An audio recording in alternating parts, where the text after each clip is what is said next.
Et toi, qu'est-ce qui te fait vibrer en ce moment? Silence. Un blanc de 8 secondes, j'ai compté. Sophie, Mélanie et Caroline me regardaient par-dessus leur verre de Sancerre.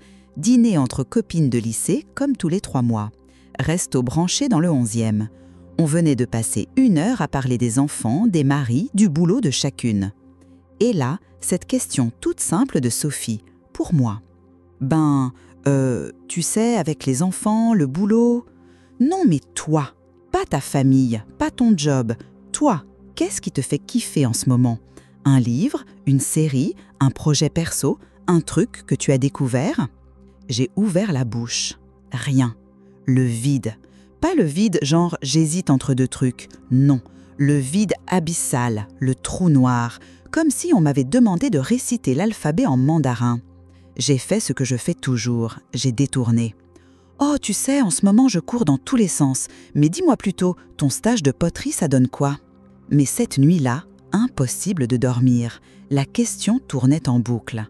Qu'est-ce qui te fait vibrer? Marc ronflait à côté. 3h42 au réveil. J'ai pris mon téléphone, j'ai ouvert les notes, j'ai écrit « choses qui me font vibrer ». J'ai regardé le curseur clignoter pendant 20 minutes. 20 putain de minutes. À 43 ans, marié, 2 enfants, CDI dans une boîte correcte, proprio d'un 3 piastres à Montreuil, je ne savais pas écrire une seule chose qui me faisait vibrer. Pas une. J'ai scrollé Instagram. Des femmes qui couraient des marathons, qui ouvraient des boutiques de céramique, qui apprenaient le tango, qui écrivaient des livres. Et moi, j'étais devenue quoi? Le support logistique de la vie des autres, la femme invisible qui fait tourner la machine, celle qui n'existe que dans les « maman, où est mon » et les « chérie, tu as pensé à ». Cette nuit-là, j'ai compris. Ça faisait plus de 20 ans que j'avais appuyé sur pause sur ma propre vie. Sauf que personne ne m'avait prévenu que pendant ce temps-là, le film continuait sans moi. Cette question m'a hantée pendant des jours. Pas seulement parce que je n'avais pas de réponse, mais parce qu'elle a ouvert une fissure. Et derrière cette fissure, j'ai vu défiler des années entières. Des années à dire oui quand je pensais non, à sourire quand j'avais envie de crier, à disparaître dans les besoins des autres. Et en cherchant bien, j'ai compris. Ce n'était pas un accident de la quarantaine, c'était un apprentissage lent, silencieux.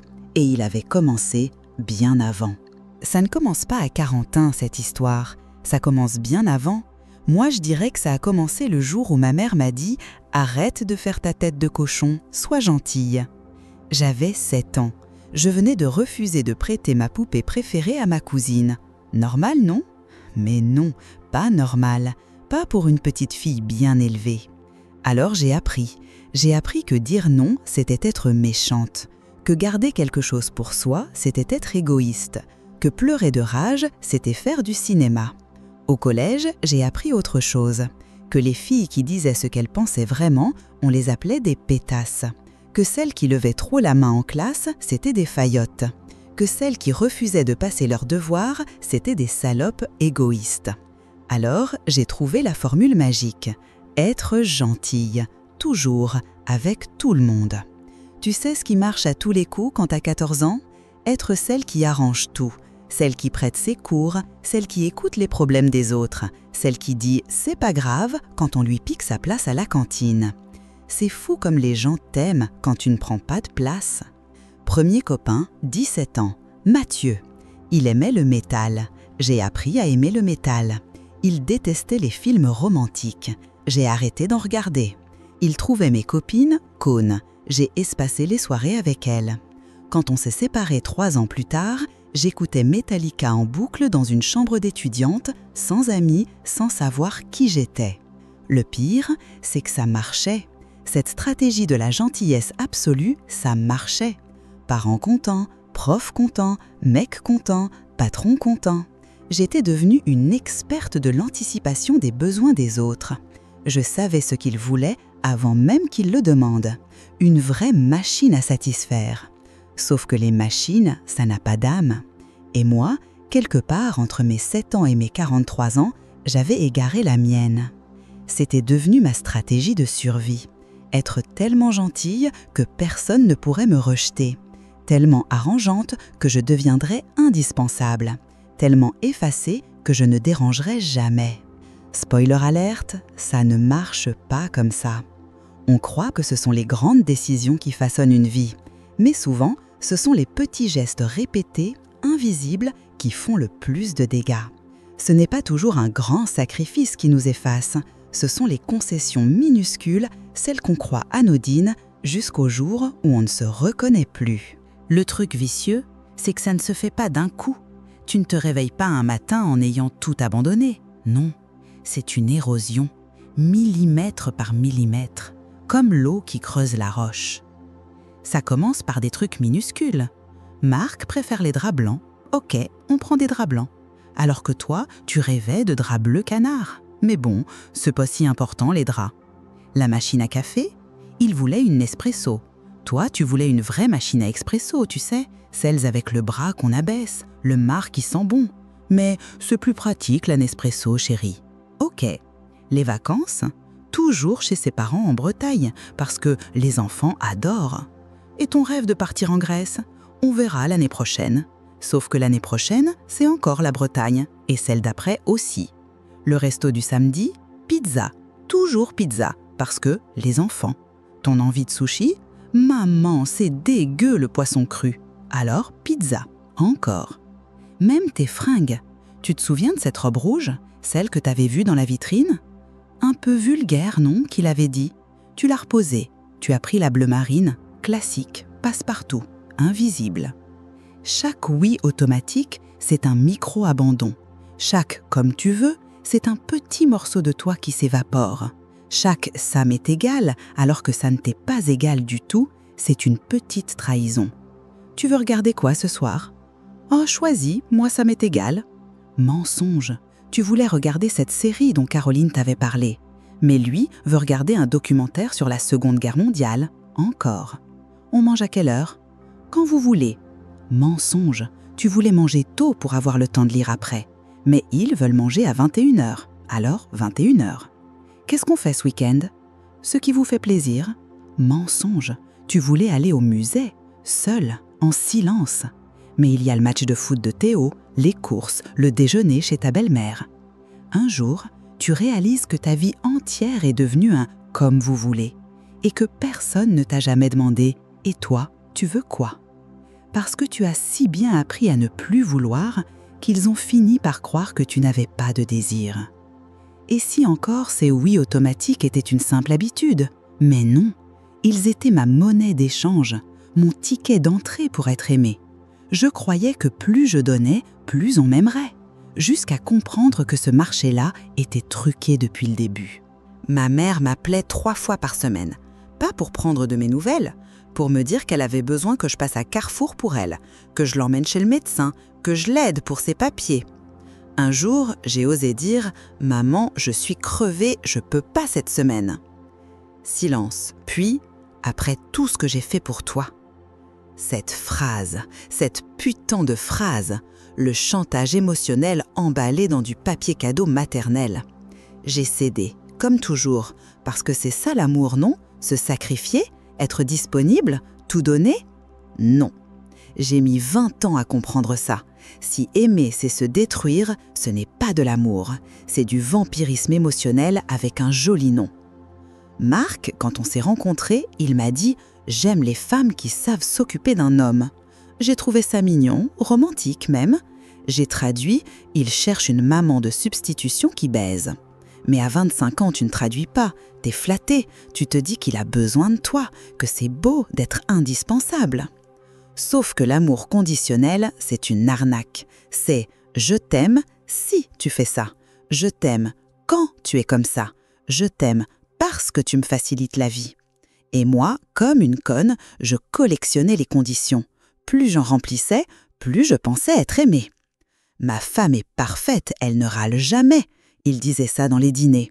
Les autres mecs le regardaient avec envie. Moi, j'avalais ma colère avec mon verre de rouge.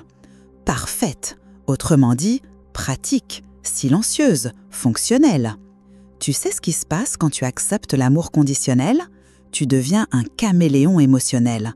Tu changes de couleur selon les besoins des autres. Avec Marc, j'étais la femme cool qui adorait le foot. Avec ma mère, la fille dévouée qui avait toujours du temps. Avec mes enfants, la maman fun qui n'était jamais fatiguée. Avec mon boss, l'employé qui ne disait jamais non aux heures sup. Et la vraie moi, elle n'était aimée par personne, parce que personne ne la connaissait, pas même moi. L'amour, le vrai, ça ne devrait pas coûter ton identité, ça ne devrait pas avoir de prix, point. Le pire, c'est que même quand ma tête refusait de voir, mon corps, lui, savait. Il me parlait depuis longtemps, pas avec des mots, mais avec des douleurs, des insomnies, des tensions, comme si chaque renoncement laissait une cicatrice quelque part. Mon corps a commencé à gueuler avant ma tête. C'est toujours comme ça d'ailleurs. Le corps, il ne ment pas lui, il ne fait pas semblant que tout va bien. Ça a commencé par les insomnies, 3 heures du mat, tous les jours, les yeux grands ouverts, le cerveau qui mouline, les listes qui défilent, faire ci, penser à ça, ne pas oublier ça. J'ai pris de la mélatonine, puis du Stilnox, parce que c'est plus simple de s'assommer que de se demander pourquoi on ne dort plus. Puis les migraines, celles qui te vrillent le crâne le dimanche, pile quand tu pourrais souffler. Comme si mon corps me disait « Tu vois, même le repos tu ne sais plus faire ». La nuque, un bloc de béton. Les épaules, remontées jusqu'aux oreilles en permanence. Mon kiné m'a dit « Vous portez quoi sur vos épaules, madame ?» J'ai ri, juste ma vie. Il n'a pas ri. C'est bien ça le problème. Le pire, c'était cette boule. Tu sais, cette boule dans la gorge, celle qui t'empêche d'avaler, celle qui te fait pleurer pour rien devant les pubs Kleenex. J'ai fait tous les examens, thyroïde, ORL, gastro, rien. C'est le stress, madame. Le stress, cette excuse fourre-tout pour dire « ton corps est en train de craquer mais on ne sait pas quoi te dire ». Un jour, dans une librairie, je suis tombée sur un bouquin qui parlait des blessures de l'âme. L'auteur disait que le corps exprime ce qu'on n'arrive pas à dire, que chaque tension raconte une histoire. Ma nuque raide, tous les oui forcés, mes migraines, ma tête qui supplie qu'on la laisse tranquille. Cette boule dans la gorge, tous les mots ravalés, les colères étouffées, les noms jamais prononcés. Mon corps était devenu une cartographie de mes renoncements. Chaque douleur, une alarme que j'avais fait taire à coups de Doliprane. Le médecin m'avait prescrit des anxiolytiques. J'ai regardé la boîte pendant des jours et j'ai compris. J'allais prendre des médocs pour supporter une vie que je ne voulais pas. C'était ça le plan ? M'anesthésier pour mieux endurer ? Non, mon corps ne mentait pas. Il hurlait la vérité. Il était temps de l'écouter. Et puis un jour, il y a eu ce moment, celui où toutes les alarmes physiques et émotionnelles se sont déclenchées en même temps. Pas un accident spectaculaire, juste la goutte de trop, celle qui brise le barrage. C'était un jeudi, 19h47. Je m'en souviens parce que j'ai regardé l'horloge du micro-ondes juste avant que tout bascule. Léa avait renversé son verre de jus d'orange sur ses devoirs. Théo gueulait parce que le Wi-Fi ramait pour son jeu en ligne. Marc venait de m'envoyer un message. « Je rentre tard, dîner client, ne m'attendez pas ». Ma mère avait appelé 3 fois pour me rappeler son rendez-vous du lendemain. Mon boss venait de m'envoyer un mail. « Urgent, présentation à refaire pour demain 9h ». J'étais en train d'éponger le jus d'orange, le téléphone coincé entre l'oreille et l'épaule, quand Léa a dit « De toute façon, t'es jamais là pour nous ». Le torchon s'est arrêté dans ma main. « Quoi ? Ben ouais, t'es là mais t'es pas là. T'es comme un robot, tu fais les trucs mais on dirait que tu t'en fous. » Un robot. Ma fille de 14 ans venait de me traiter de robot. J'ai posé le torchon, j'ai raccroché au nez de ma mère, j'ai regardé mes enfants. Puis j'ai fait un truc que je n'avais jamais fait. Je suis sortie. Sans manteau, sans sac, sans téléphone, j'ai claqué la porte et je suis sortie. J'ai entendu Théo crier « Maman !» Mais j'ai continué. J'ai descendu les escaliers, poussé la porte de l'immeuble et j'ai marché. J'ai marché pendant 2 heures, dans Montreuil, sous la pluie de novembre. Les gens me regardaient bizarre, cette femme en t-shirt trempée qui marchait comme une possédée. J'ai pleuré, fort, moche, avec de la morve et tout, devant le Franprix, devant l'école des enfants, devant le putain de square où j'avais passé des centaines d'heures à pousser des balançoires en faisant semblant d'aimer ça. À un moment, je me suis assise sur un banc. Une SDF est venue s'asseoir à côté. Elle m'a tendu un mouchoir. « Ça va aller, ma belle ?» J'ai ri, nerveusement. Une SDF qui console une femme qui a tout, sauf elle-même. Quand je suis rentrée, Marc était là. Panique, police, hôpitaux. Mais t'étais où, bordel? T'es malade? Oui, je suis malade. Malade de faire semblant que tout va bien. Cette nuit-là, j'ai dormi sur le canapé. Par choix. Pour la première fois en 20 ans, j'avais choisi quelque chose. Après ça, je savais que je ne pouvais plus revenir en arrière. Mais comment on fait quand on a passé sa vie à dire oui pour apprendre à dire non? J'ai découvert que ça ne commence pas avec les grandes batailles, ça commence petit, très petit. Le premier non, je l'ai dit à la boulangère. Pathétique, je sais. Avec ceci, ce sera tout? Non.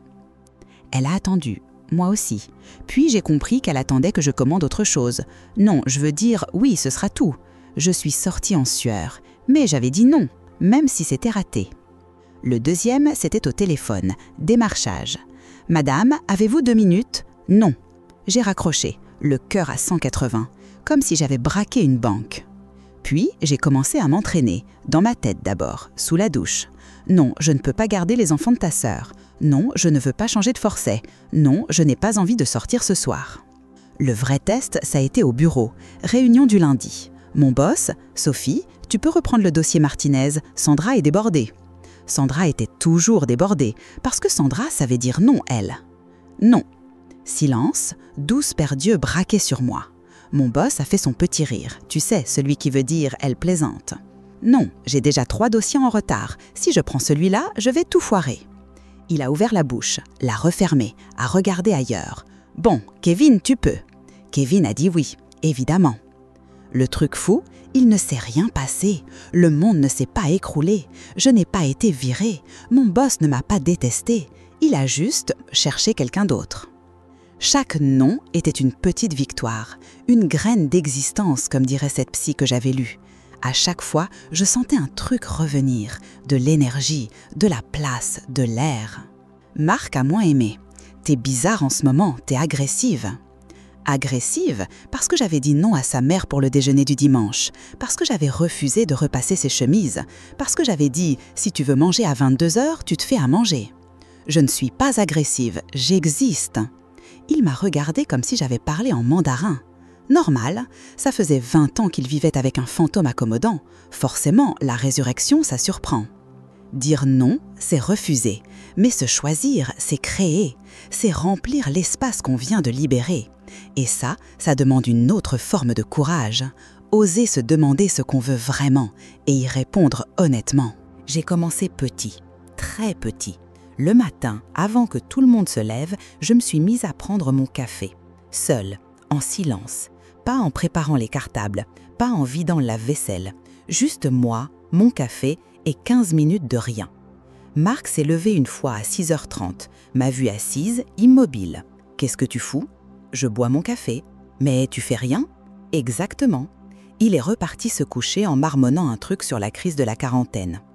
Puis j'ai instauré le mercredi, mon mercredi. Je partais du bureau à midi. Pour où? Ça dépendait. Parfois au cinéma, voir un film que personne d'autre ne voulait voir. Parfois juste marcher au parc Montsouris. Parfois m'asseoir dans un café et lire. Pas un livre de développement personnel pour m'améliorer. Un polar bien trash, parce que j'en avais envie. La règle, c'était, avant de répondre à n'importe quelle demande, je devais me poser la question. Est-ce que moi, j'ai envie? Pas est-ce que je devrais? Pas qu'est-ce qu'ils vont penser? Juste, est-ce que j'ai envie? Tu sais ce qui est dingue? Au début, je ne savais même pas répondre. Mon cerveau buguait, comme un muscle atrophié qu'on essaye de faire bouger. Envie était devenu un mot étranger. Alors j'ai commencé par le corps. Quand ma belle-mère appelait pour qu'on vienne déjeuner, avant de répondre, je fermais les yeux. Je sentais. Mon ventre se nouait, c'était non. Ma poitrine se serrait, non. Mes épaules se tendaient, non. Sentir pour moi avant de sentir pour les autres. Révolutionnaire. J'ai acheté cette robe rouge, celle que j'avais reposée 2 ans avant. Je l'ai portée un mardi, pour aller au Franprix.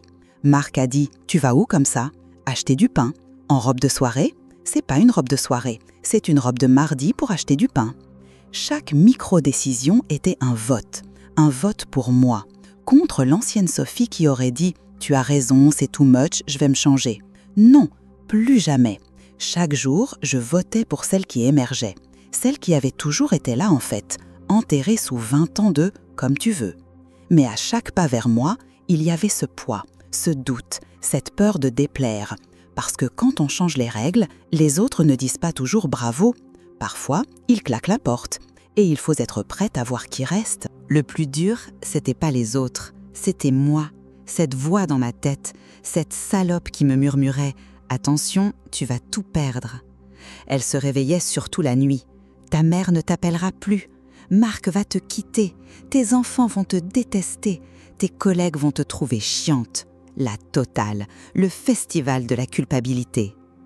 Caroline, ma plus vieille amie, m'a dit un jour « T'étais plus cool avant ». Avant, quand je disais oui à tout, quand je gardais ses gosses sans préavis, quand j'écoutais ses problèmes de couple pendant 3 heures sans jamais parler des miens. Cool, tu veux dire pratique ? Elle a fait cette tête, tu sais, celle des gens qui réalisent qu'ils viennent de se faire griller. Ma mère, c'était plus frontal. Tu me punis, c'est ça ? Pourquoi ? Qu'est-ce que j'ai fait ? Rien, maman, c'est pas contre toi, c'est pour moi. Mais tu es ma fille. Oui, ta fille, pas ton assistante personnelle. Elle a pleuré, évidemment, les larmes fatales des mères. Sauf que cette fois, j'ai laissé couler, les siennes, pas les miennes. Certains sont partis. La cousine qui n'appelait que pour que je l'aide à déménager. Le collègue qui ne me parlait que quand il avait besoin qu'on échange nos gardes. La voisine qui voulait toujours que je récupère ses colis. Au début, ça fait mal. Tu te dis « j'avais raison, je vais finir seule ».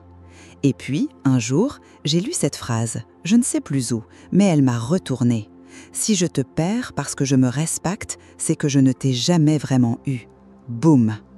Marc m'a sorti « Tu vas finir toute seule avec ton égoïsme ». J'ai ri. Pour la première fois en 20 ans, ces menaces ne marchaient plus. Tu sais quoi ? Je préfère être seule et entière que accompagnée et en miettes. Il a claqué la porte. Il est revenu 2 heures après. Parce que lui aussi avait peur. Peur de perdre celle qui gérait tout. Mais aussi, peut-être, peur de découvrir qui j'étais vraiment. La peur de déplaire, c'est une prison dont tu as toi-même forgé les barreaux. La bonne nouvelle, tu as aussi la clé. Et puis, un jour, j'ai vu que je n'avais plus peur, que même si certains n'étaient plus là, je n'étais pas seule. J'étais avec moi. Et c'est là que la vraie vie a commencé. Ça fait 6 mois maintenant. 6 mois que j'ai commencé à me choisir. Je ne vais pas te mentir et te dire que tout est magique, que Marc s'est transformé en prince charmant, que mes enfants me vénèrent, que ma mère a compris. Non. Marc et moi, on est en thérapie de couple. Parfois ça gueule, parfois il dit « je ne te reconnais plus » et je réponds « normal, tu me découvres ». On verra où ça mène, mais au moins maintenant il y a 2 personnes dans ce couple, plus 1,5. Les enfants, ils s'adaptent. Léa m'a dit l'autre jour « c'est chelou, maintenant t'as des opinions ». J'ai ri. Oui, j'ai des opinions, surtout. Les films qu'on regarde, les restos qu'on choisit, les vacances qu'on planifie. Et devine quoi ? On n'est pas allé en Bretagne cet été. Grèce ? Enfin ! L'eau était turquoise et j'ai pleuré de joie dans la mer Égée. Physiquement, les migraines ont disparu. Comme ça, plus rien. Mon kiné n'en revient pas. Qu'est-ce qui a changé ? Tout, mec, tout. Je dors, vraiment. Pas ce sommeil de surface où tu guettes le moindre bruit. Non, je dors profond. Parfois, Marc se lève la nuit avec les enfants parce que maintenant, il sait où sont les Doliprane et comment faire chauffer le lait. J'ai perdu des amis. J'ai gagné du temps pour lire, pour marcher seul, pour ne rien faire, pour exister, simplement. Le plus beau, c'est ce truc invisible, cette sensation d'habiter enfin mon corps, d'être aligné. Tu sais, quand tu marches et que tu sens que c'est toi qui décides où vont tes pieds, pas le pilote automatique, toi. L'autre jour, au Monoprix, oui, celui du début, j'ai acheté des pâtes, celles que j'aime, moi, les complètes bio qui coûtent trop cher selon Marc. J'ai pris du fromage de chèvre, celui que personne n'aime à la maison sauf moi. J'ai acheté cette bouteille de vin nature que je voulais goûter depuis des mois. La caissière m'a souri. « Bonne soirée, madame ». J'ai souri aussi. « Oh oui, elle va l'être ». Aujourd'hui, je ne m'oublie plus. Et c'est pour ça que je suis enfin là, vraiment là, vivante, entière, imparfaite, mais authentique. Et toi, tu vas attendre encore combien d'années avant de te rappeler que tu existes ?